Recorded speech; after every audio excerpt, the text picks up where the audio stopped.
Hello, everybody. Hello, YouTube. Hello, art history enthusiasts and visual culture aficionados. It's me again, Miss Sam, and I'm back with yet another video. Uh, I hope everybody's doing good. Hope everybody's doing great. I was just like hearing myself talk when I was doing my little intro. I sounded like Dan Rather. Oh my God. Um. Which is interesting because, today, what are we going to do today? Um, we are going to talk about, look at, think about, etc., and so on and so forth.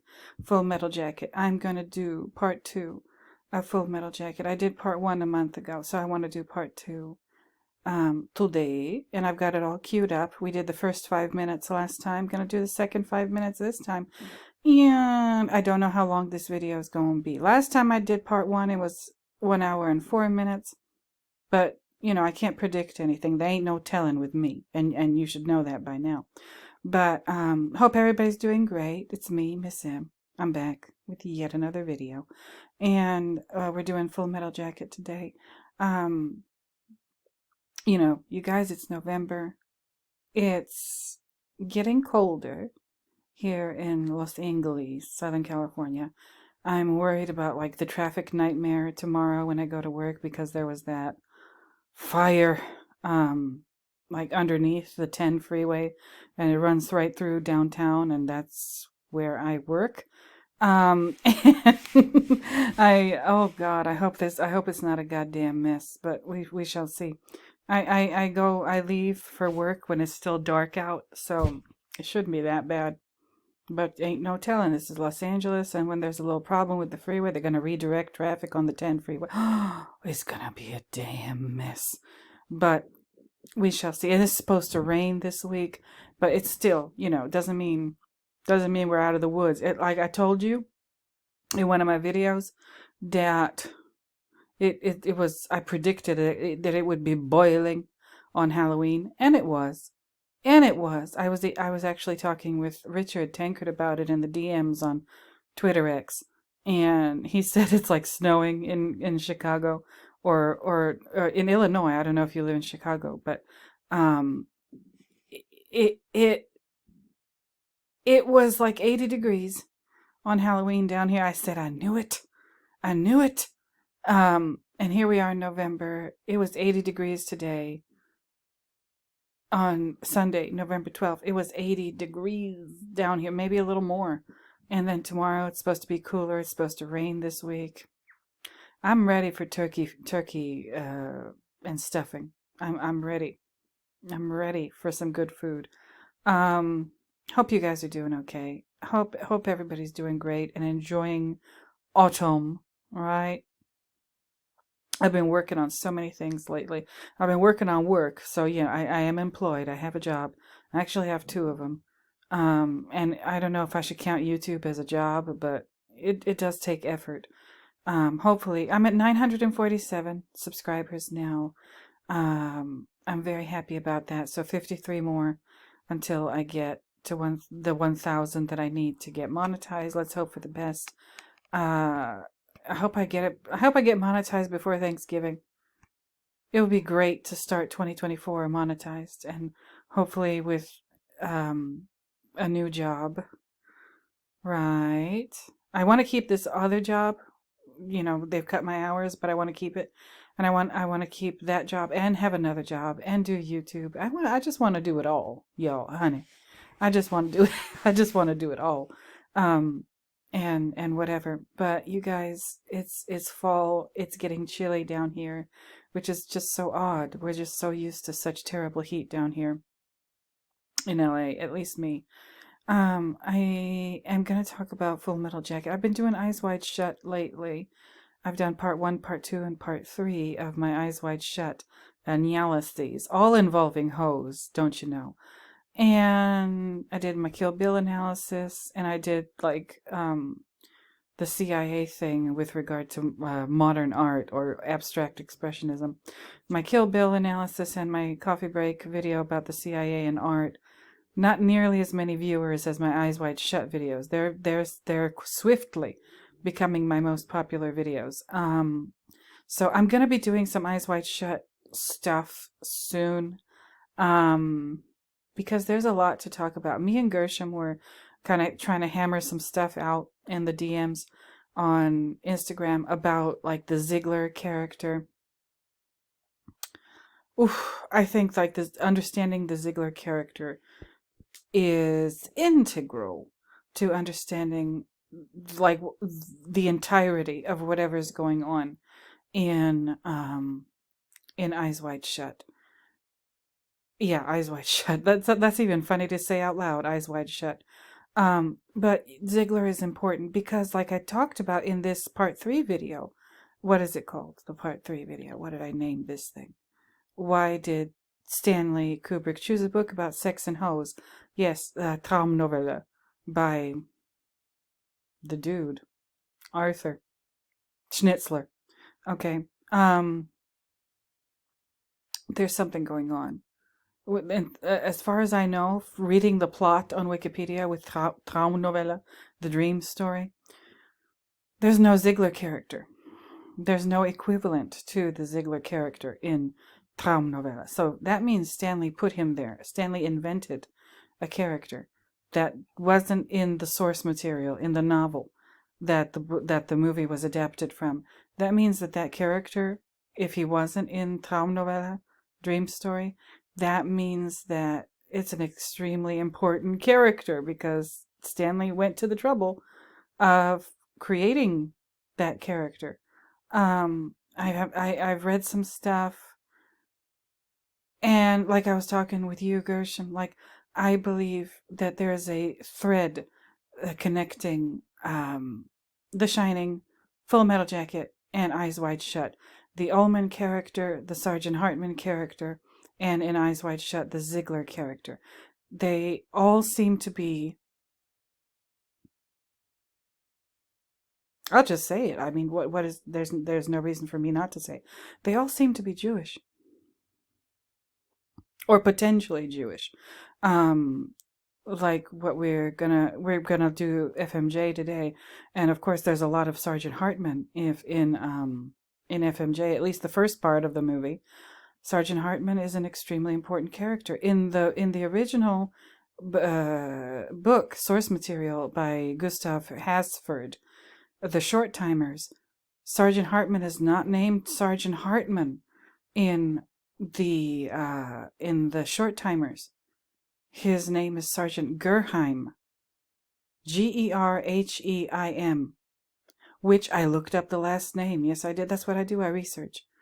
And Gerheim seems to be a very frequent, like, Jewish surname. All right. So does Ullman. The actress who I adore, Liv Ullman, who was in those Ingmar Bergman movies. I think they were even, like, messing around with each other for a time. She's Jewish. That's her maiden name, Ullman. I don't think she ever changed her name. So Ullman is very possibly a Jewish surname. Hartman, his name in the book is a Jewish surname. Ziegler, yeah, a pretty frequent, pretty common Jewish surname. What is Stanley trying to do? What is Stanley trying to say?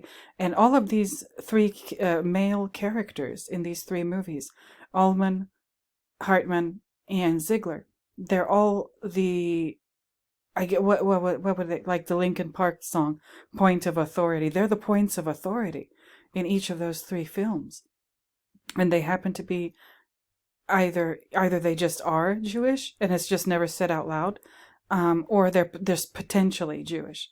What is Stanley doing? What is Stanley doing? What is he saying about some stuff? Now, we're going to, look at that a little bit today. We're going to, we left off here kind of with Full Metal Jacket. And here's Sergeant Hartman having Private Joker show him his war face. Okay, this is the ugly one. This is not like, this is take 2 of the war. Like, remember in the scene, he says, show me your war face. And Private Joker says, ah! And then He says, "Oh yeah, right. You don't scare me with that shit. Do it again. Like, show me your real war face." And this is the real war face. Um, and this is, this is a little bit more horrifying than the first one. Um, we're gonna do the second 5 minutes of the movie, and I've already seen some discrepancies. My dear viewers and listeners, I've already seen some discrepancies.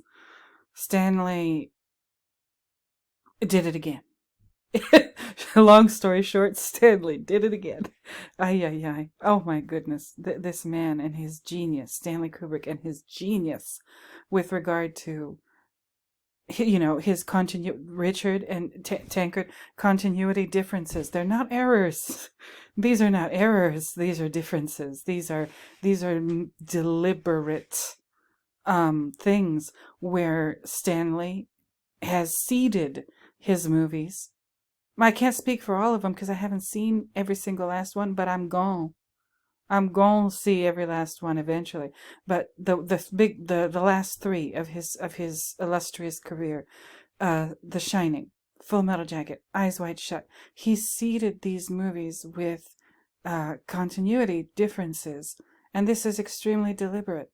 This is extremely deliberate on Stanley's part. I'm getting to the point where I'm thinking every time we see, or maybe you don't see it, but upon further review, inspection, viewing, repeat viewings of the movie, you notice them. If you're a Kubrickologist, you're gonna notice them. And they're there for a reason. They're there. He did it on purpose. And every time you see a continuity difference, I do truly believe that that is Stanley signaling to you and me, the viewer, saying, okay, pay attention. Pay attention.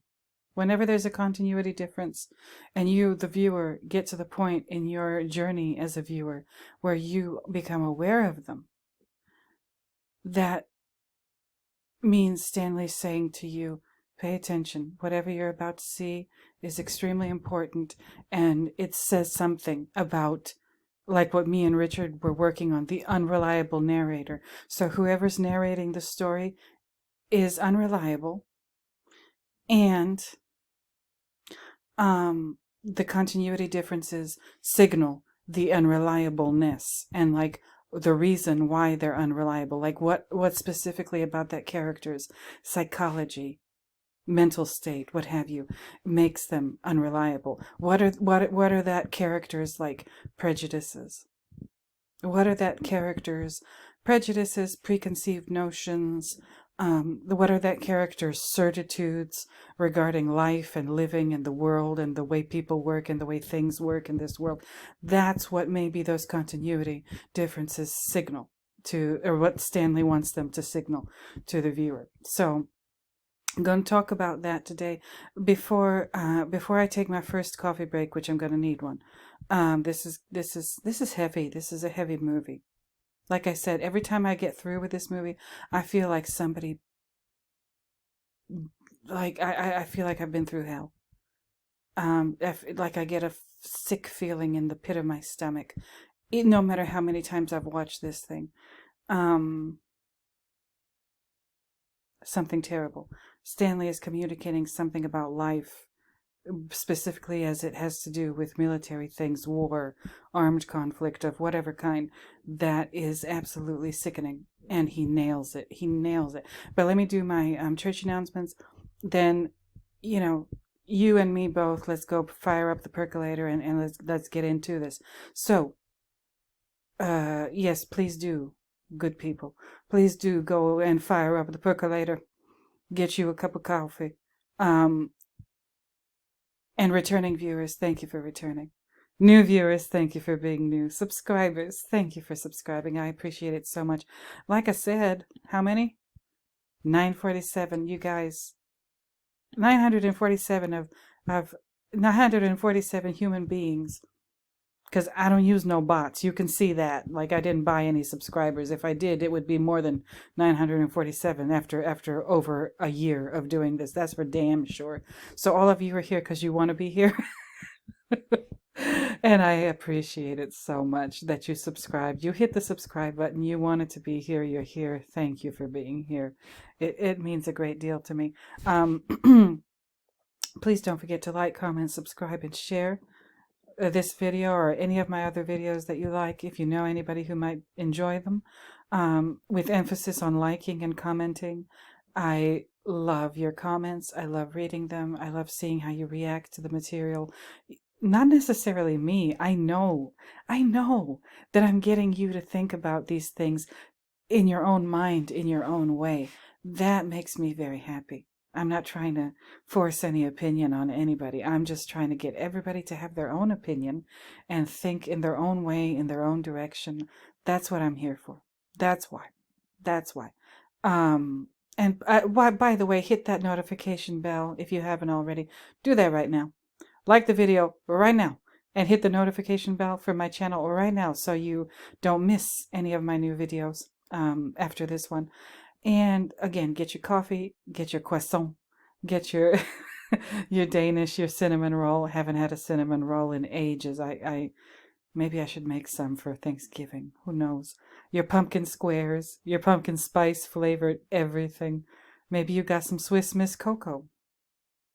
Pumpkin spice flavored Swiss Miss cocoa with pumpkin spice flavor marshmallows. Maybe that's what you're into. That ain't none of my business, but get that if that's what you're into and settle in. And let's take a little trip to hell. Okay? So it should be fun, right? Stanley is giving us a learning opportunity. Let's do it. Okay, so like I said, I'm gonna go get my coffee, wet my whistle a little bit, and I'll get back and we'll get right into this second 5-minute segment of Full Metal Jacket. We shall see if Stanley has seeded it with anything interesting this time. So stay tuned, you guys. Get your coffee, get comfortable, and stay tuned. I'll be right back. All right, everybody, I'm back. I had my little coffee break. I hope you guys got your coffee stuff together, and let's get into it, shall we? Now, before I get started with the second 5-minute segment, I want to cover no, not church business, but I want to talk about a couple of things briefly before I get into this 5-minute segment, the second 5-minute segment of Full Metal Jacket. There is an issue, okay, with specifically the Gomer Pyle character. Okay, the Gomer Pyle character. Maybe you've read about it, maybe you know about this already, but I did not know. I don't know if it was one of you guys in the comments who kind of keyed me into this, or did I stumble upon it? If you're one of the people in the comments who told me about this, let me know in the comments under this video. Go ahead, please. I want to give you your credit and acknowledge you in an upcoming viewer mail when I finally do one. This is it, right? This is what was called. You're looking at the Wikipedia article for it. It's called Project 100,000, also known as McNamara's 100,000 or McNamara's Folly, McNamara's Morons, and McNamara's Misfits. And this was, I'll read this to you, a controversial 1960s program by the United States Department of Defense, DoD, to recruit soldiers who would previously have been below military mental or medical standards. Project 100,000 was initiated by Defense Secretary Robert McNamara in October 1966 to meet the escalating workforce requirements of the American government's involvement in the Vietnam War. According to Hamilton Gregory, author of the book McNamara's Folly, the use of low IQ troops in the Vietnam War, inductees of the project died at 3 times the rate of other Americans serving in Vietnam, and following their service had lower incomes and higher rates of divorce than their non-veteran counterparts. The project was ended in 1971. Okay? The background. The U.S. Armed Forces has recruited people who measured below specific mental and medical standards at various times. Those who scored in certain lower percentiles of mental aptitude tests were admitted into service during World War II. However, this experience eventually led to a legal floor of IQ 80 to enlist. Another instance occurred in the 1980s due to a misinformed Army Service Vocational Aptitude Battery. By October 1966, monthly drafts had been steadily increasing for 15 consecutive months. It stood at 49,300, the highest since early 1951, the peak mobilization period of the Korean War, when 80,000 men a month were called up. In a series of decisions, the Pentagon lowered the required score to be inducted to as low as the 10th percentile on the Armed Forces Qualification Test. Perfect score is 99. That was a 6% drop. According to Hamilton Gregory, author of McNamara's Folly, the use of low IQ troops in the Vietnam War, McNamara was a lover of technology. McNamara believed he could win the war in Vietnam through the use of advanced technology and computerized analysis, and he believed he could raise the intelligence of men through the use of videotapes. Okay. I'm going to probably leave this in the description for you all to look at your leisure. All right. And, we know basically what they were doing. This was McNamara's project, called alternately McNamara's 100,000, McNamara's Folly, McNamara's Morons, and McNamara's Misfits. And there's the project and the aftermath. Obviously, it was a disaster. Okay. While the project was promoted as a response to President Lyndon Johnson's war on poverty, it has been an object of criticism. Regarding the consequences of the program, a 1989 study sponsored by the DoD concluded comparisons between Project 100,000 participants and their non-veteran peers showed that, in terms of employment status, education achievement, and income, non-veterans appeared better off. Veterans were more likely to be unemployed and to have a significantly lower level of education. Income differences ranged from 5,000 to 7,000 in favor of non-veterans. Veterans were more likely to have been divorced. Okay. Listen, I could go on. I'm not going to read this whole thing, but I'm going to leave it in the description. And there's also this Goodreads page about Hamilton Gregory's book, McNamara's Folly, the use of low IQ troops in the Vietnam War. Okay.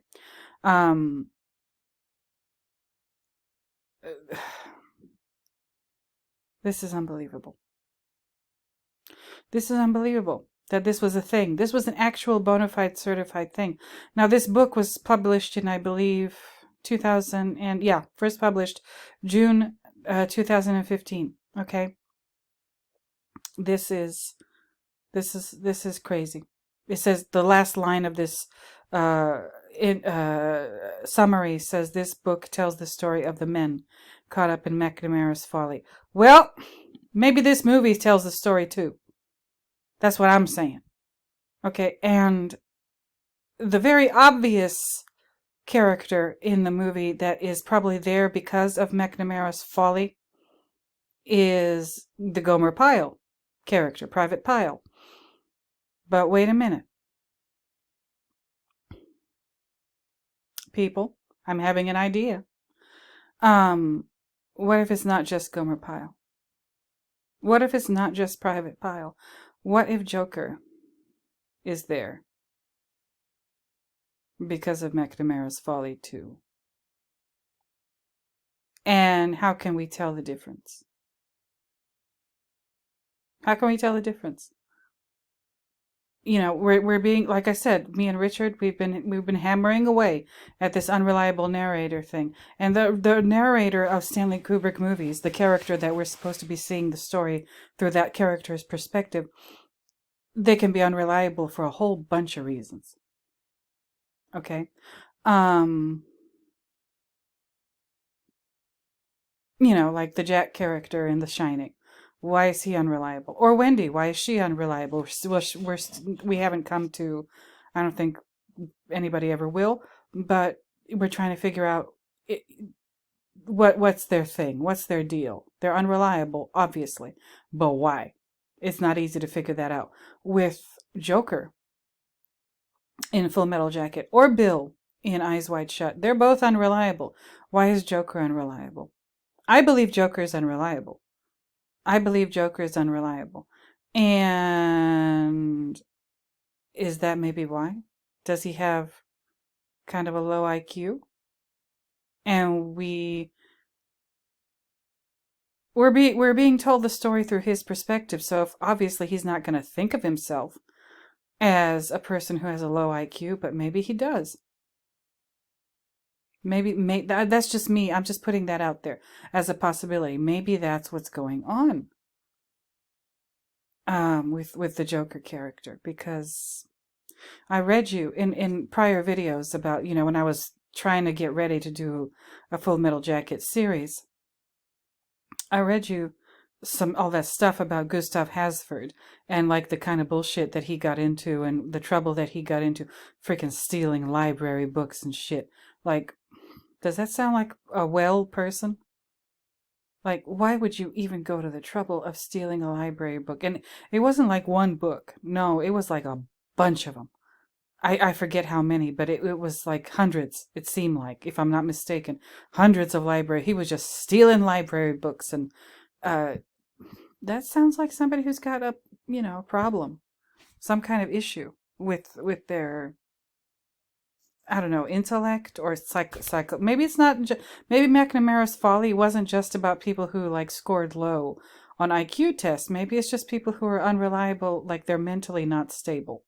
Maybe they're perfectly fine as far as their IQ, but their behavior is a little concerning. Like the Gustav Hasford author. And I read you, like, Gustav Hasford hated Full Metal Jacket, just like Stephen King hated The Shining. The author of Traumnovelle, Arthur Schnitzler, was dead for years and years and years, so he couldn't hate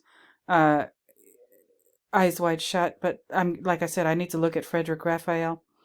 We'll see when I finally take a look at him. But what's up with the Joker character, who's based on Gustav Hasford? Okay, Gustav Hasford seems like he was a little cray-cray, if you ask me. Okay, and then in my Kubrick's War video, I talked about like the thing, the little flag, and how it had. Where is it? Oh damn, where is it? Oh, there it is. 3092, the number on the flag that the recruits in this particular outfit, like, that they carry with them. And it took me here. Okay, War and National Defense, Section 3092. Thank you, Gershom, for telling me that this thing means section. Reporting of intelligence activities other than covert actions. Okay. So the President of the United States can basically just call a covert op, and that makes it okay for Congress, both houses. They don't have to know anything about it as long as the president designates it as a covert operation. Woo, just think of the implications of that. And this is what is it? Where do we get this from? The National Security Act of 1947, which, again, I was doing my CIA video the other day. The National Security Act of 1947 was the thing that basically created the CIA. Okay. There's so much going on here. Like, again, for Shining, I think it's the Manhattan Project. For Full Metal Jacket, I don't know. But the movie's obviously about Vietnam. Okay, so what does Stanley want us to know about Vietnam? What does Stanley want us to know about that damn war? And why the United States did all of that in the 60s and 70s with Vietnam? And, if you're an American, think back to your high school education, in your history course in high school. Not college, no. But high school, like, how much did they tell you about Vietnam? I don't remember being taught very much about that particular armed conflict. I don't know about you. They don't really teach us very much about anything. At least my generation, right? They didn't tell us shit about Vietnam, about the Korean War, about the Second World War, no, we didn't. If you learn about it, it's going to be a self-study, a self-guided study. All right? And the things you learn during your self-guided study might just horrify you. Okay? So let's get into it. Let me get to the 5-minute mark and we'll get into it. Okay? Okay, so here we are. This is the beginning. Well, it's 5 minutes and 3 seconds, but it doesn't really matter. So here's Sergeant Hartman yelling at Private Cowboy. And both Private Cowboy and Private Joker wear glasses. That seems important. Okay, none of these other guys are wearing glasses. I don't know anything about military stuff, but I know that they would not admit a person based on something like flat feet. If you have flat feet, you can't be in the military because flat feet make it extremely difficult for you to march. But what about the eyes? Okay, what about the eyes? What about glasses? I know pilots. You cannot be a pilot unless you have absolutely pristine vision. If you need glasses, if you need contacts, any kind of corrective lenses, you cannot be a pilot. Period. If there's an issue with your eyes, or I think also your ears, I'm not sure about the ears, but I am sure about the eyes, you can't be a pilot of any kind. Not in the military. Or in commercial, I think, flying too. So is this part of McNamara's folly or not? I don't know. Would they admit somebody who needed corrective lenses? But here's Cowboy, and this is a famous line, how tall are you? 5'9". Okay, and he says, I didn't know they stacked shit that high. Ooh, that's abusive. That's mean. Terrible. Terrible thing to say to anybody. So he just got done having Joker show him his war face. Again, those exchanges are very odd. The war face exchange, the I didn't know they stacked shit that high exchange, and he says things to, sexual things and inappropriate things to Private Cowboy. I know that they can insult these recruits as much as they want. They can say whatever I've heard two different things. Yeah, they can insult you, they can say whatever. These drill sergeants can say, insult you in any kind of way, but they can't put their hands on you, they can't physically harm you. And then I've heard also veterans tell me, oh yeah, they can physically harm you, or at least back in the day they could. Maybe they can't do that now, but back in the day they could. He punches Joker in the gut so hard that it makes him collapse. I don't know what to believe regarding that, and I've never been in this environment, so I don't know the reality of it. But the nasty things he says to Private Cowboy, it's ooh, it's too much. Okay, he's done insulting him. Okay, he's done insulting Private Cowboy.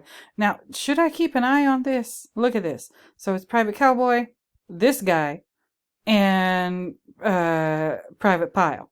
Okay, should I keep an eye on this? Let's see. Hold on. I'm not going to get a copyright strike. No. But let me go over to when Sergeant Hartman arrives in front of Private. Oh, it's getting hard to keep all of these names straight. Private Pile. Okay, you all. I just reviewed this whole exchange between Sergeant Hartman and Private Pile, the one where he,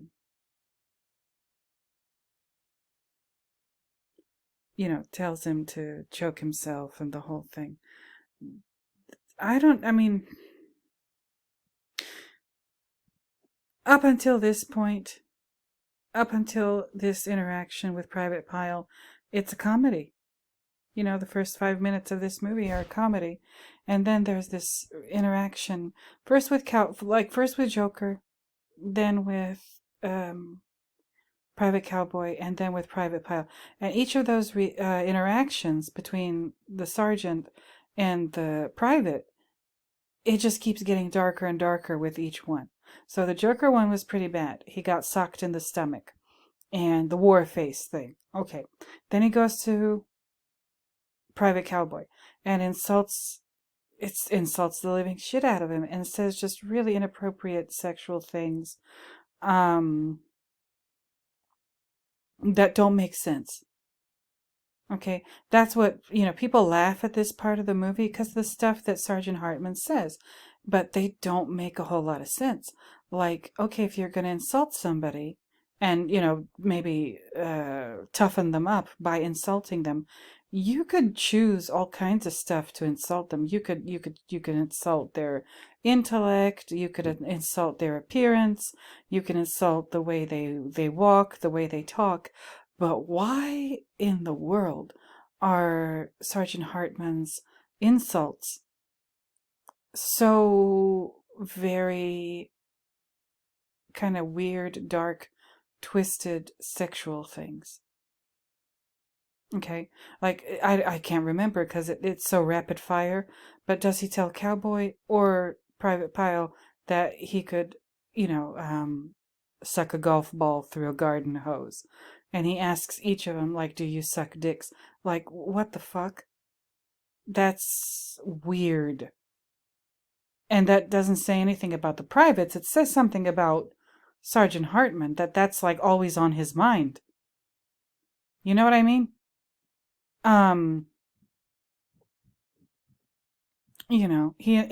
Is he just insulting them in that manner to diminish them by comparing them or just basically saying to their faces that they're something other than straight? Or is it, I don't know. These are very specific insults. These sound like situations that Sergeant Hartman has actually been in. I don't know what to think. You guys tell me in the comments. There's something going on with this man, and he's constantly thinking about sex. Sergeant Hartman, he's always thinking about sex, and every insult, or not every, but like a lot of them, are based on mentioning sexual stuff. Weird. And then when he has this exchange with Private Pile, first of all, we were just talking about the CIA and modern art, and Sergeant Hartman. I mean, is Stanley alluding to that too? That the CIA bankrolled all these abstract expressionist exhibitions and the Modern Museum of Modern Art and whatever. He says to Private Pile, it's right here in the captions, "You're so ugly you could be a modern art masterpiece." Well, damn.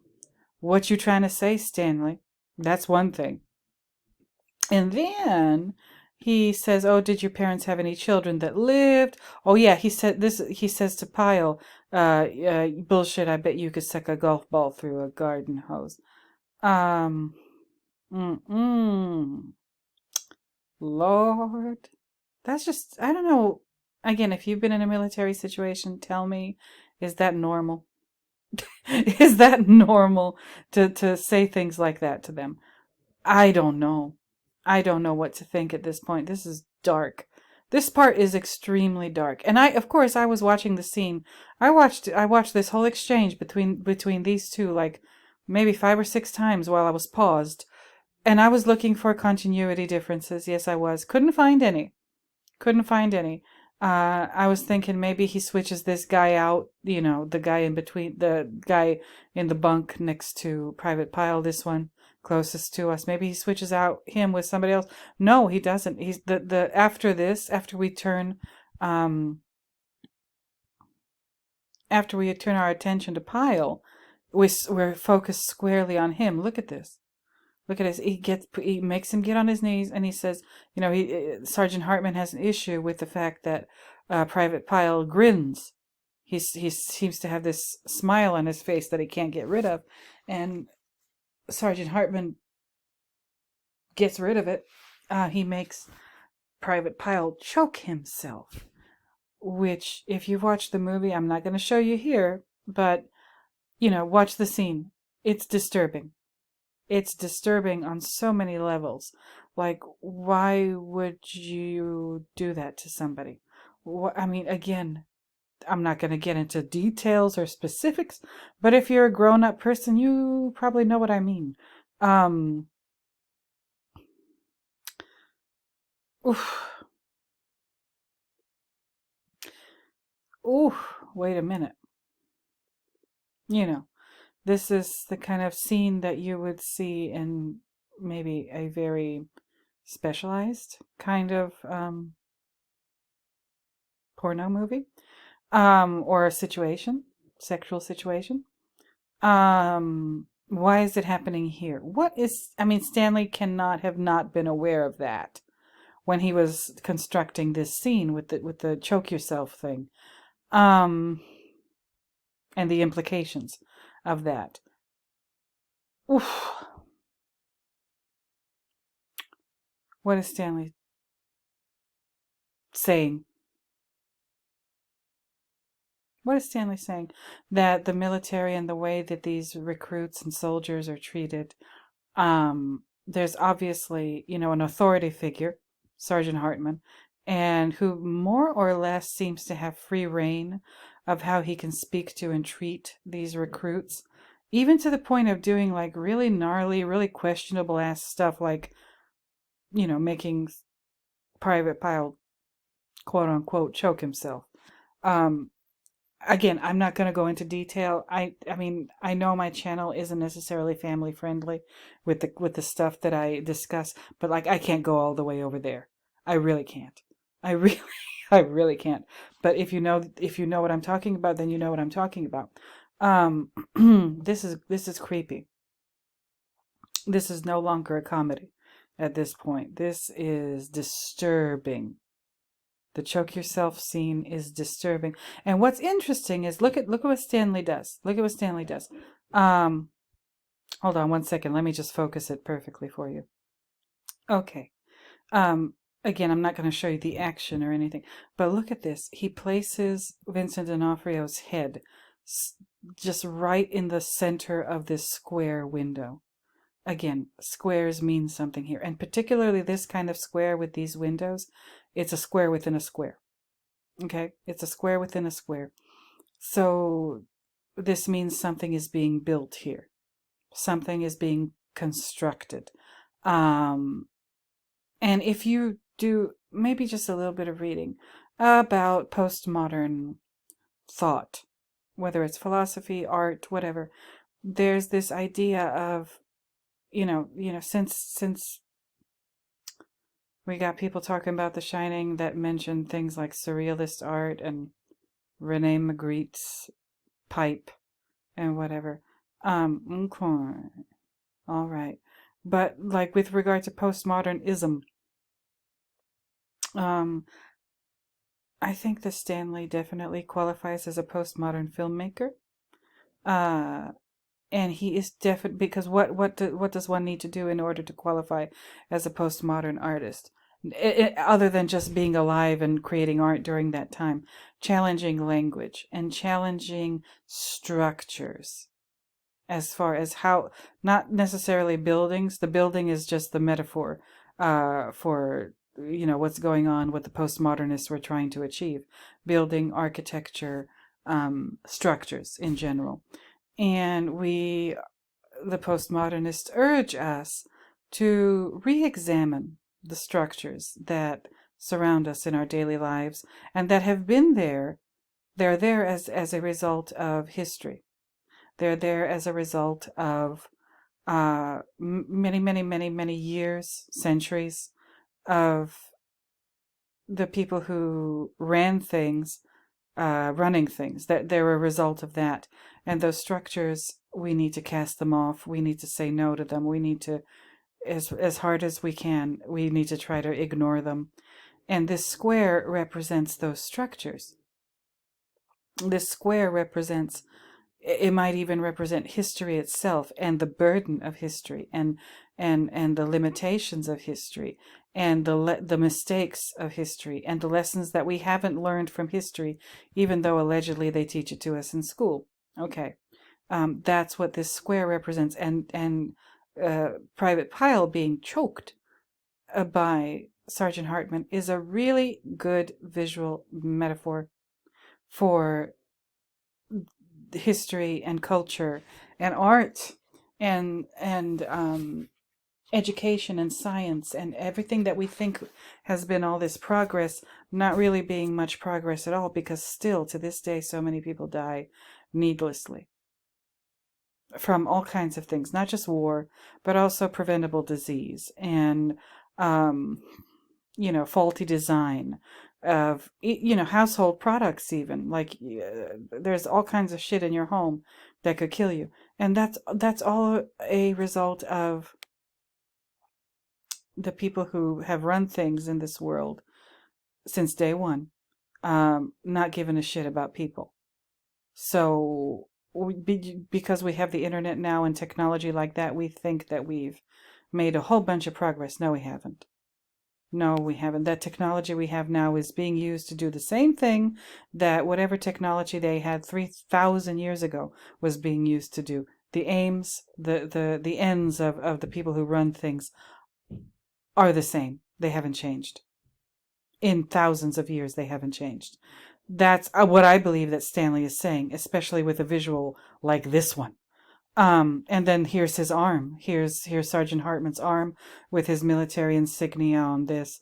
The chevron thing. Okay. No. No, this is disturbing as hell. So that's one thing. I'm going to, this is where, hold on one sec. Okay, this is where the introduce yourself portion of the movie is finished with the choking of Private Pyle. Okay, and like I said, I looked for little anomalies, little continuity differences in the background. I couldn't find any because we're focused squarely, yeah, pun intended, on Private Pyle's face before and after the choking thing. All right, and look at him. He looks, well, he's not smiling anymore now, is he? Okay. Um, this is creepy. This is disturbing, creepy, awful. And then like this is the point in the movie with the exchange between Hartman and Pyle that you realize something is very wrong. If you didn't know, that that this movie is going to be dark and horrible and is going to leave you feeling like you just puked your guts out or whatever at the end of it. No, this is your first clue. Okay? This is your first clue. And again, the color of the walls in this place, the floor is red, like it's been splashed all over, like people have been pouring buckets of blood everywhere. Or like, almost as though some elevator opened up and poured out a huge stream of blood. That's what the color of the floor is. I told you about the number 7 on that column. I didn't really talk about the color of these walls. These are baby, look at this. These walls are the same color as the bathroom in room 237. And the same color of like the walls in the room where we end off the movie 2001: A Space Odyssey. Something about that color, y'all. Something about that color. That pastel-y green color. Is that the color of uranium? It is. I mean, in some, you could argue but that is not just this. I mean, people. 2001, the bathroom in room 237, The Shining, here in Full Metal Jacket. It's the same exact shade of green. Ooh, shit. Okay. I don't know who Stanley employed to mix the colors of the paint or the tiles or whatever, choose the color of the tiles or whatever. 2001, The Shining. Here we are, Full Metal Jacket in these barracks. The walls are exactly that same color, like that sage green, that pastel green color. Mm. Mm-mm. Oh my God. Oh my goodness.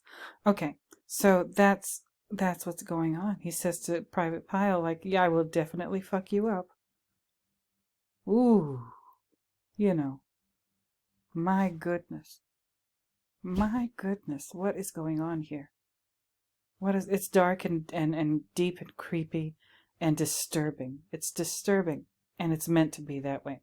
Okay, so let me take another little coffee break, and then we'll get into it when we, it's time for PT. All right, so it's time for PT, physical therapy. Not physical therapy, physical training, excuse me. Okay, so, and this is where Joker's narration begins, after the introduce yourself portion of the movie. Like the song by Faith No More, when Chuck Mosley was still the lead singer, introduce yourself. Okay, so let me go get another sip of coffee and I'll be right back. Okay, you guys, I'm back.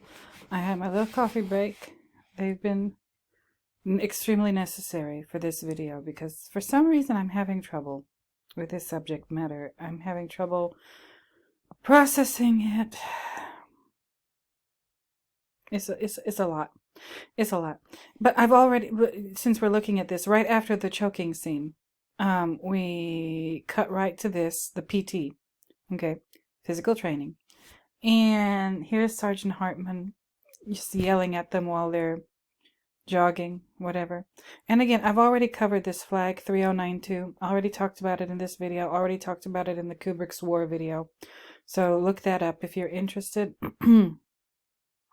I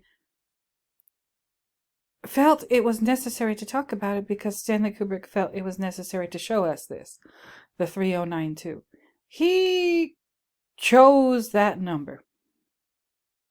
He could have chosen any other number. Okay? He could have chosen any other number. It didn't have to be this one. It really didn't have to be this one.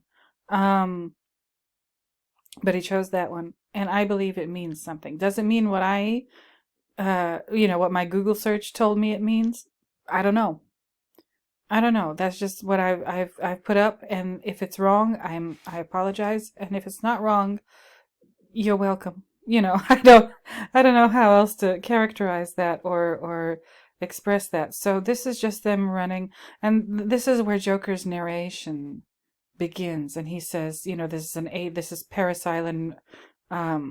Is it North Carolina or South Carolina? I'm not sure, but an 8-week college for the phony tough and the crazy brave, and that's all he says. That's all he says. And then you hear Sergeant Hartman yelling at them their little song, Mama and Papa were lying in bed, Mama rolled over, this is what she said, give me some PT, and he's he's equating physical training, their exercises that they're doing, with something sexual. Really weird. I'm so sorry this man's obsession with sexual things is it's disturbing to me. You guys tell me whether or not this is normal, and or even if it is normal, that doesn't mean it's okay. If they really talk like this in the military, the drill sergeants, okay, maybe that's normal, but that still doesn't make it okay. There's a lot of things that are normal that people do all the time that just are not okay. The way they treat each other, the whatever. No. So we see them running or jogging or whatever the hell they're doing here with their little flag, right?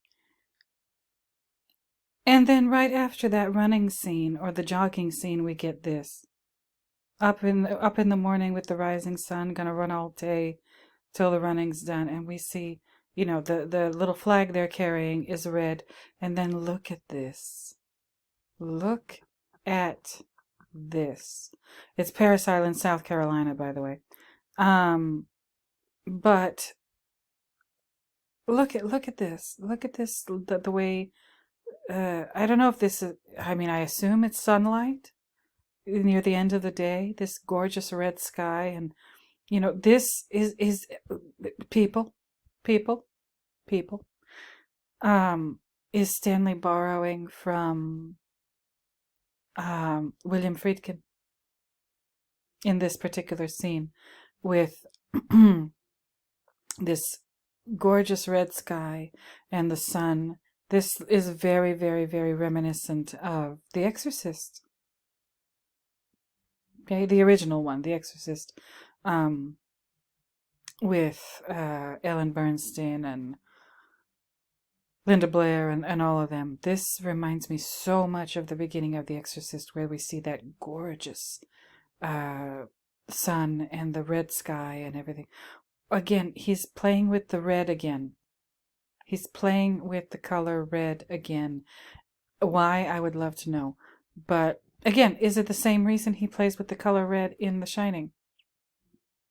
And possibly also Eyes Wide Shut, but I need to watch the movie again. What's going on with the color red?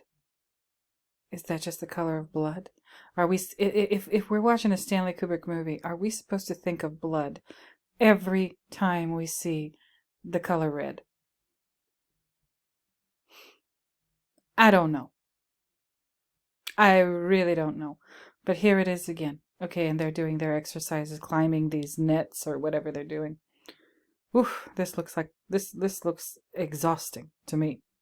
Let me go forward and show you something else. I also wanted to say about this particular scene with the beautiful red sky. And it makes the earth look red too. It's amazing. But is it just me, or does this remind you of a gallows? Y'all tell me. Does this visually remind you of a place where people get, they're executed by hanging? A gallows. Something like the way this guy's hanging and the way he's holding onto the rope here. But it looks, it again, I can't pause it exactly right, but it looks at some points like it could be attached to his neck. Y'all tell me. I thought that was worth mentioning, these ropes and the structure here. It looks an awful lot like somebody's being executed by hanging. Let me know what you think. And also, look at the upper part of this thing. These guys are climbing what looks like a ladder here, and the upper part of this structure that I said looks like a gallows. We got two ladders. And they're climbing up or down the ladders, I don't know. But again, we see ladder. Oh shit, hold on. Okay, everybody, I apologize for that too. I just got a safety alert or whatever on my phone because the 10 freeway is closed tomorrow and indefinitely. The 10 freeway is closed indefinitely. So anybody who needs to use it, like, you got to figure out an alternate route. And oh, Jesus Christ, I'm not looking forward to Monday morning. I am not. Golly. And at 10:30 at night, they sent the shit on my cell phone. Like, really? Really? City of Los Angeles, you can't get your shit together like at a godly hour rather than an ungodly one? Oh, the nerve. The nerve. But anyway, I will let you know in my next video how the commute went. You guys. But anyway, I was talking about this and I forget what I was saying because the city of Los Angeles interrupted me. But here they are. I said these are ladders, and we see ladders in The Shining. I'm gonna have to look out for them in Eyes Wide Shut too. Ooh, Lord, what's going on? What is Stanley trying to do? What is Stanley trying to do? Is this some kind of metaphor about climbing, social climbing, or you think that you can achieve something in life, but you can't really because the people who hold the reins of power won't let you and me, us ordinary people, do anything. Kind of like that song by Faith No More that I've been obsessed with lately, Kindergarten. There's a line in there, maybe one day I'll be royalty. Y'all study Faith No More, study Mike Patton. The man is, I believe that Mike Patton is the Stanley Kubrick of like modern music. I really do. But anyway, check out the lyrics to Kindergarten. Born late, will I graduate? Just deep, deep. I'm going to be listening to that on my commute tomorrow. Trust and believe, with my little Starbucks. I told you. 5 shots of espresso, 5 pumps of toffee nut syrup, venti iced latte. It's got to be a strong one tomorrow. But anyway, so again with this sexual stuff, Ho Chi Minh as a son of a bitch got the blue balls, crabs, and the 7-year itch. What? Again, he's saying that Ho Chi Minh blue balls indicates that he isn't having any sexual activity. Crabs means he has a sexually transmitted disease, and the 7-year itch means that he's Ho Chi Minh is unsatisfied with his partner after that's the 7-year itch. Like after 7 years of marriage, that men's eyes start to wander, allegedly.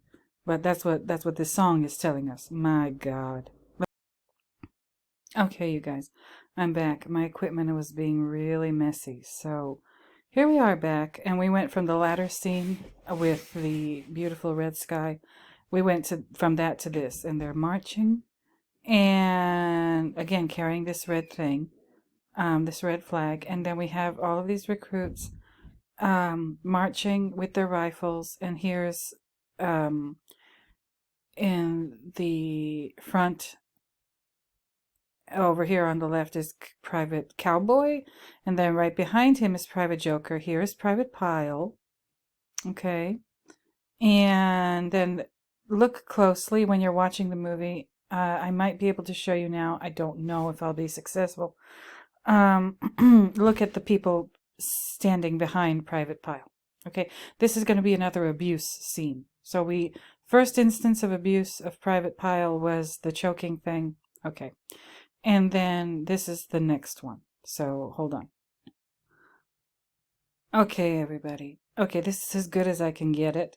Here's Private Pile, and here's the guy standing right behind him. I know it might not be easy to see in this video, but get your own copy of the movie, watch it, and watch this scene. Look at this guy behind Private Pile. There's Cowboy, like I said, Cowboy here, Joker here, Private Pile. And then there's the one to the left of Private Pile. To Private Pile's left is a black guy. And then behind Private Pile is this guy. I'll just call him the handsome one. Okay, and then there's one behind the handsome one who's, he has kind of a froggy face. I don't know how else to characterize it. But there's handsome dude, and then there's froggy face dude behind Private Pile. So Private Pile, handsome dude, and froggy face dude. Okay. Hold on. Okay, now maybe you see it better. Again, Cowboy, Joker, Private Pile, and then right behind Private Pile, this is handsome dude. Right behind this guy is froggy face dude. Okay, pay attention.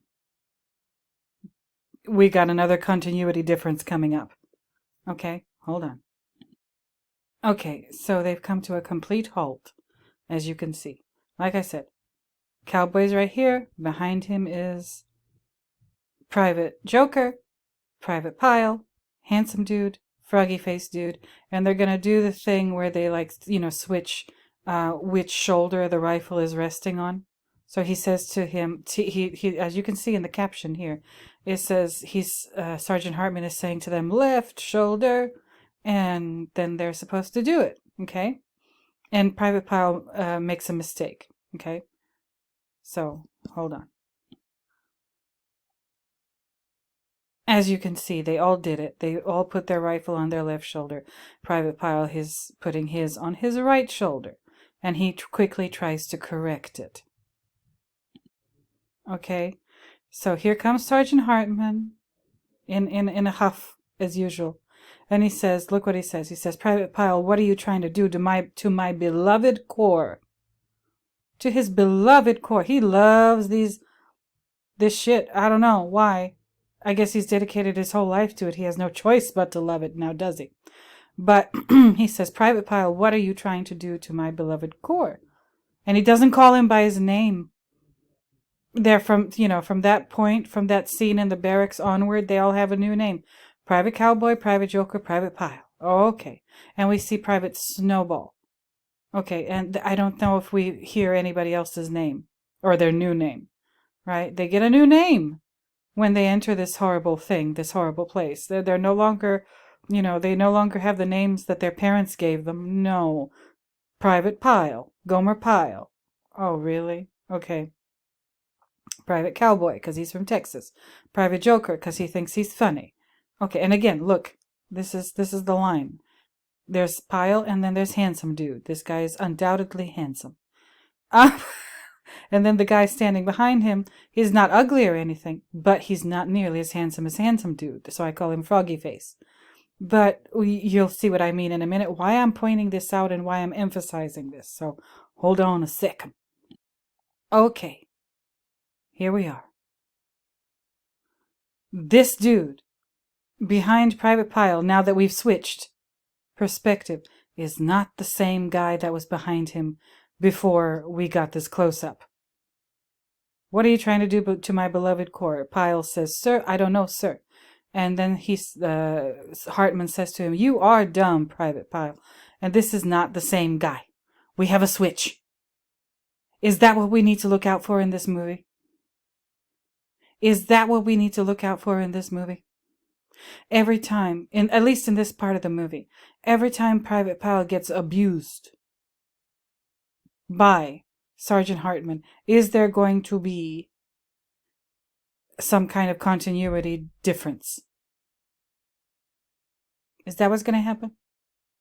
Because something about that tells me that, again, we've been informed. We saw Joker's narration.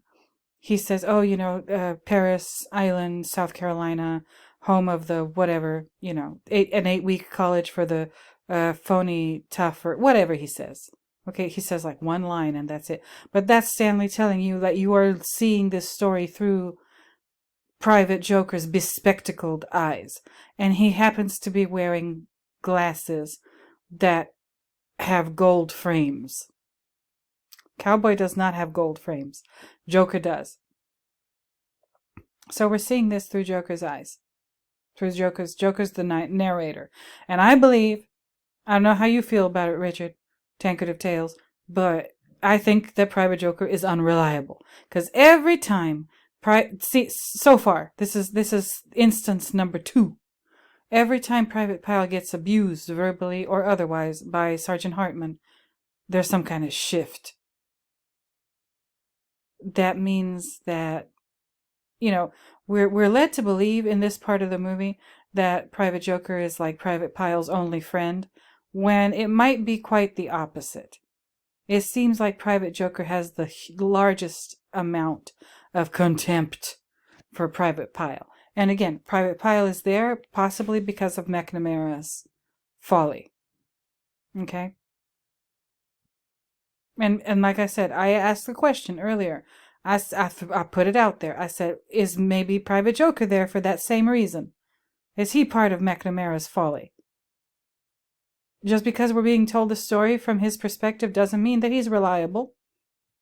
He might very well be unreliable. And again, that might be one of the reasons, or maybe the main reason why he's unreliable. Maybe he doesn't have a low IQ, but maybe he's got some mental issue. Maybe I don't know. Maybe something similar to whatever's going on with Wendy in The Shining with regard to the Wendy theory. Who knows? And maybe that similar thing is going on with Dr. Bill Harford in Eyes Wide Shut. What's up with all these unreliable narrators? And why would you tell a story from an unreliable narrator's perspective? I mean, I understand it, but again, like, what is that? That accomplishes something. That forces you, the viewer, once you realize that the narrator is unreliable, that forces you, the viewer, to like do some detective work and analysis, and you got to turn some grilled cheese sandwiches over and over in your head. You know what that metaphor means. If you've been riding with me, you know what grilled cheese sandwiches mean, and turning them over in the frying pan with the spatula over and over again until they're done. That means you got some shit to think about and some ideas to go through in your head. And if the narrator's unreliable, And Stanley is showing us evidence in a very sly way, but it's evidence nonetheless that the what we're looking at, people are not supposed to change spaces or places like that. No, just no. Like I showed you in part one, Private Pile switches from the bed at the end of the row to not the end of the row, and Joker switches places too.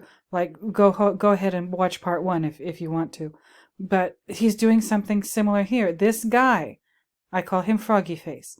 He was not behind Private Pile before the jump. It was I'll just go ahead and say, I have no other way of differentiating them, a much better looking actor with a nicer face and more delicate features. Okay. Now, why? Because again, Private Pile is being abused, and we're seeing this, we're experiencing this through Private Joker's perspective. Private Joker's perspective is not reliable. We can't trust him.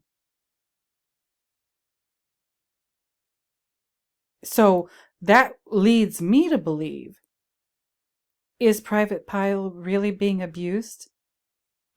Or maybe just Joker is hoping that he's being abused. Or maybe he is, maybe Private Pile is getting dressed down by Sergeant Hartman, but it's not as bad as it looks or it seems through Private Joker's perspective. I mean, they're all going to get yelled at. This is the Marines, after all. They yell, but maybe it's not. It seems like Private Pile is getting it worse than everybody else, and maybe that's not the reality of the situation. That's just how Joker is seeing it, and he's making him. Maybe it's Joker has an ego problem.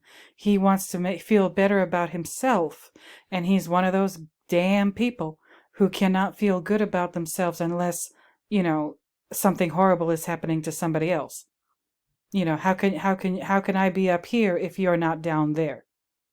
That he's maybe one of those people with that kind of ego and that kind of twisted thinking process. I don't know.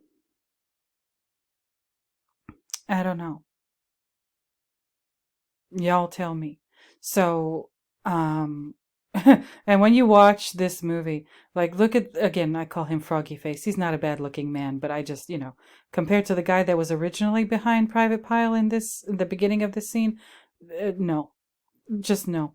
And there's this, he says, "Oh, don't tell me you don't know your left from your right, Private Pile," and then he slaps him, and then he slaps him again, and this guy behind, he has a tough time keeping a straight face during this scene. Let me tell you. Maybe I can catch it real quick. Hold on. Okay, you guys, I think I caught it. Look at his face. Look at it. Look, the guy right behind Vincent D'Onofrio in this scene. Look at his face. The corners of his mouth are ever so slightly turned up. After he slaps his right. He slaps the left side of Private Pile's face, and then he slaps the right side. And after the second slap, this guy, look at his face. He's having a hard time, poor guy, keeping a straight face during this scene.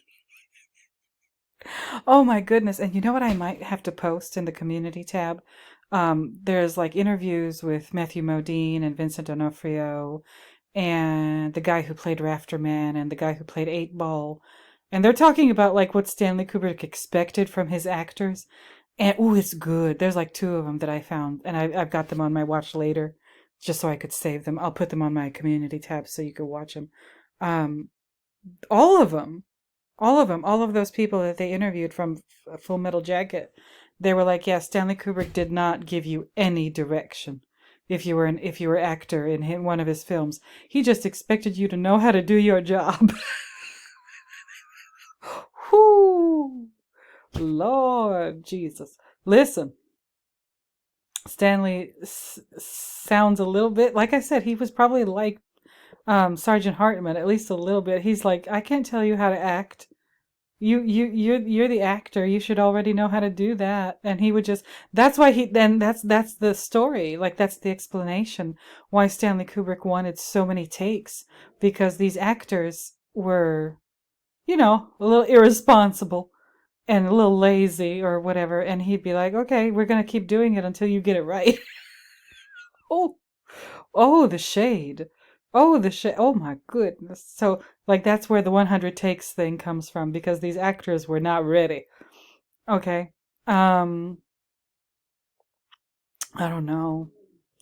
I don't know. And there's stories about Full Metal Jacket about how difficult it was for the actors on this movie too.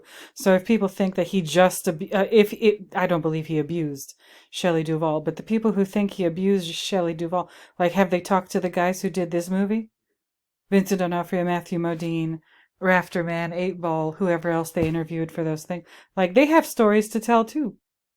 It was not a picnic for them either. So, again, he's not a sexist, he's not a misogynist. He was just a person who expected you to show up and do your best at work, which, doesn't, it makes sense to me. He was paying them after all. But this guy, the corners of his mouth turn up ever so slightly. Poor guy, poor foggy face. He's having a hard time keeping a straight face. And Vincent D'Onofrio, I can't say enough about how wonderful he is in this role. I cannot. And he complained about it too. He complained about, in the videos that I'll put in the community tab, he complained about Stanley Kubrick being like a real stickler. Um, I'll put him up for you probably tomorrow. Now I'm worried about my commute tomorrow morning. Jesus. But anyway, so, and every time he slaps him, he says, "What side was that?" Ooh, that's terrible. That's trauma. That's just awful. But anyway, let me that's what I wanted to point out with you. This is this guy. This guy, instead of the guy that was originally behind Private Pile in this scene, that's the continuity difference that I wanted to point out to you. That's all I could find so far. And I went through this with a fine-tooth comb. Maybe the comb wasn't fine-toothed enough. I don't know, but this is what I could find. And I noticed that this happens whenever Private Pile gets abused. These continuity differences in Full Metal Jacket so far in this part of the movie. I might be proven wrong. I don't know, but we shall see. So hold on, let me see what else we got here. There's like 40 seconds left until the 10-minute mark, so hold on. Okay, you guys, so this is pretty much almost the end of the first 10 minutes of the movie. Like I said, last time I did the first 5 minutes, this time I'm doing the second 5 minutes. That's 10 altogether. And they're marching, and look at how uniform they all are. They're all different heights, obviously, but they all look like just one big mass of green in this thing. And here is Sergeant Hartman in his cute little outfit. Like, this thing is tailored, past the point of perfection to fit his body and everything. And he's a military man in real life. Ermi was a military man, so he knew how to wear this suit. But why is he wearing a suit? Is what I'd like to know. He wasn't wearing a suit a minute ago. He looks like he's dressed up for something. And he's marching with them, and he's carrying a sword. Okay. I don't know. I don't understand why he would need to carry a sword in a situation like this. Who is he gonna cut up with that sword? Or, what is he gonna cut up? Maybe he's gonna make some peanut butter jelly sandwiches. I don't know. But maybe he's gonna slice some bread and spread some peanut butter and jelly on the bread and make a peanut butter jelly sandwich. Like, what the hell is he doing with this sword? Is this another Zayn? People? And that, on top of that, look at the medals on his chest. They form an arch. Have you noticed? I don't know if you've noticed, but if you haven't noticed, I'm pointing it out for you now. They form an arch. It looks like the Arc de Triomphe in Paris, or any of the triumphal arches that were erected during the Roman Empire. They're the ones who came up with that shit. So, and again, those triumphal arches were, in many cases, to mark or commemorate some kind of military victory.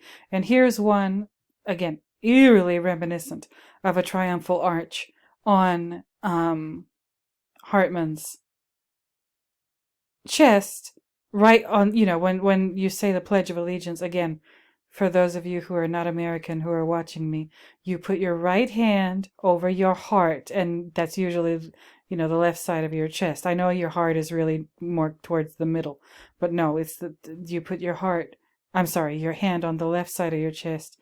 And if you went to elementary school in the United States, I don't know if they do it anymore. I haven't been an elementary school student in quite some time. The teacher says, put your right hand over your heart, and then they say, ready, begin. And then you say the Pledge of Allegiance every morning at the beginning of school. Oh, that's interesting. And where Sergeant Hartman's heart is a triumphal arch. And he's carrying a sword. Tell me what that means, you all. I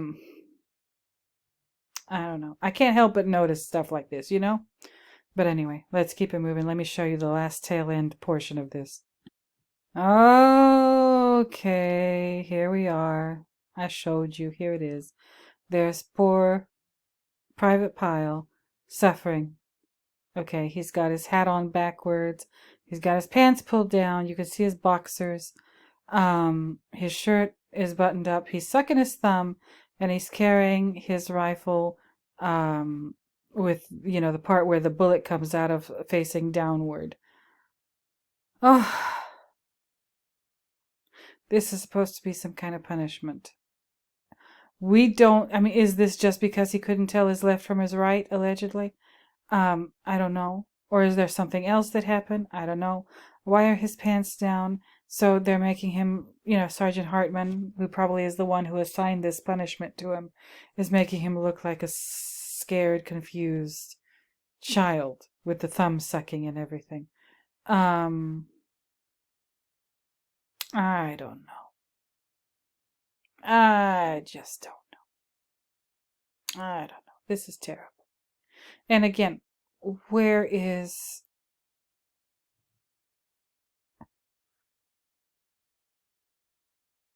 I don't know. I don't know what to think of this. Is this another break in reality? Is this another, continuity? I don't know. I just don't know. It's very weird. It's very weird. Okay. Let's get through with the last few seconds of this.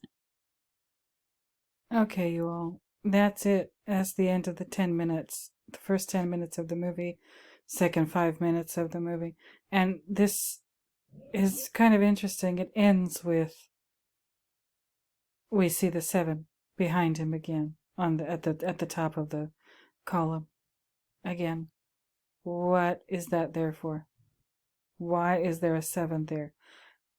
I scoured this room visually. This is the only number I see painted anywhere. And again, it's a background of red, and then down here is this red part of this column. And a number 7. It could have been any other number. Could have been number 1, could have been number 2, could have been number, 54. Whatever. Nope. Had to be 7. Had to be 7. So, and again, look at the medals on his shirt. Again, they form an arch. Very reminiscent of a triumphal arch. Okay, and this part is where they name their rifles. So we're going to do that next time in part 3. Tonight you pukes will sleep with your rifles. Okay. And then this column here with the writing on it, I still cannot make out these letters.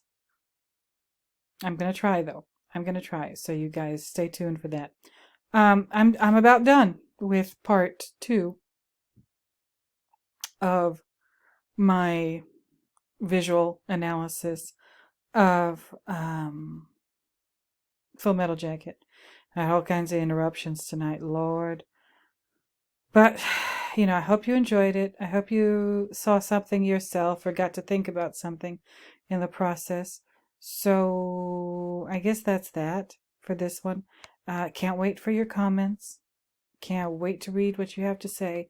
And that's that. So next time, like I said, on the next video that I do, I'm going to talk about Eyes Wide Shut once again. Okay, I'm going to talk about hopefully, I think the Ziegler character, we need to focus on him. I need to focus on him very, very closely, and every single time we see him in the movie. Okay. I'm going to do as well as I can to do as much as I can with regard to the Ziegler character in Eyes Wide Shut the next time I do an Eyes Wide Shut video, which should be in a couple of days. So stay tuned for that, you guys. I don't know. I mean, I'm working with some stuff. Gershom has contributed. Well, contributed. No, he's expressed his own opinions regarding what's going on with Ziegler and like what his name means. You know, I'll put up both ideas. I'll put up, you know, what I think is going on and what Gershom thinks is going on, because it's only fair, you know. Like, I am not infallible. I am not the Pope. Okay? Only only the Pope is infallible. And if, you know, read about it and then you'll see what I mean when I say that. You know, it's a joke. But you know, there's something going on with the Ziegler character. The Ziegler character might be even more important.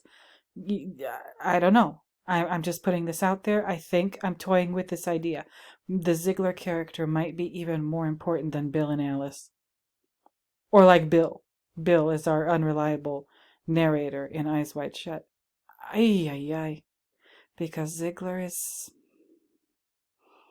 We only see him 3 times in the movie. We only see him in 3 different instances in the movie. And 2 of those are at his Christmas party. And this 3rd one is later. We're going to talk about it. We're going to talk about it in the next episode of my nonsense, so stay tuned for that. I hope you enjoyed the coffee, you guys. I hope you enjoyed your cup of coffee. I'm going to reiterate my church announcements. Returning viewers, thank you for returning. New viewers, thank you for being new. Subscribers, thank you for subscribing. It doesn't matter why you're here. Please don't forget to like, comment, subscribe, and share the video if you know anybody who might enjoy my nonsense. Please don't forget to hit that notification bell so you can get notified every time I drop a new video. And that's that. So I appreciate every single last one of you. I'm just overjoyed that anybody wants to listen to anything I have to say about the stuff that I talk about. Thank you. Thank you so much. And like I said, next time we're gonna work on Eyes Wide Shut. Gonna work on the Ziegler character. I've got some stuff. I've been working on some stuff. So can't wait to do that. I'm even more excited about that than I was excited about Full Metal Jacket doing that tonight. But it's gonna be interesting. I hope it's gonna be interesting. Stanley's trying to tell us something. Stanley's trying to teach us something. That he can only do the way that he did it. And no other way. Okay? So thank you once again for watching. I appreciate it. And until next time, you guys. Until the next time when I find yet another reason to talk at you in one of these videos, I'm gonna go ahead and bid you a bye-bye. So, bye-bye, everybody.